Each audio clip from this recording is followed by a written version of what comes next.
যশোরের রূপদিয়া রেল স্টেশনে এক মানবিক ঘটনার জন্ম দিলেন স্টেশন মাস্টার। প্ল্যাটফর্মে সন্তান প্রসব করা এক মানসিক ভারসাম্যহীন নারীকে বাঁচাতে তিনি ফোন করেন জাতীয় জরুরি সেবা 999-এ। ঘটনাটি ঘটে 3রা জুন মঙ্গলবার ভোর 3:30টার দিকে। রূপদিয়া রেল স্টেশনের প্ল্যাটফর্মে সন্তান প্রসব করেন এক নারী। বাইরে তখন মুষলধারে বৃষ্টি। তাৎক্ষণিকভাবে স্টেশন মাস্টার বাবুল আক্তার 999-এ ফোন করেন। কল রিসিভ করেন কনস্টেবল মোহাম্মদ দিন ইসলাম। দ্রুতই ব্যবস্থা নেওয়ার নির্দেশ দেওয়া হয় কোতোয়ালি থানা ও ফায়ার সার্ভিসকে।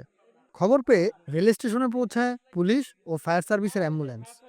মা ও নবজাতককে উদ্ধার করে ভর্তি করা হয় যশোর জেলা হাসপাতালের লেবার ওয়ার্ড 2-এ। প্রসূতির বয়স আনুমানিক 25 বছর। জানা গেছে তিনি মানসিকভাবে অসুস্থ। চিকিৎসাধীন মা ও নবজাতক বর্তমানে নিরাপদে আছেন বলে জানিয়েছেন হাসপাতাল কর্তৃপক্ষ।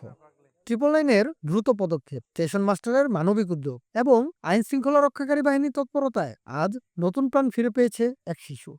এ যেন মানবতার এক জীবন্ত উদাহরণ। মা সন্তান বেঁচে গেল কারণ কেউ দায়িত্ব নিয়েছিল।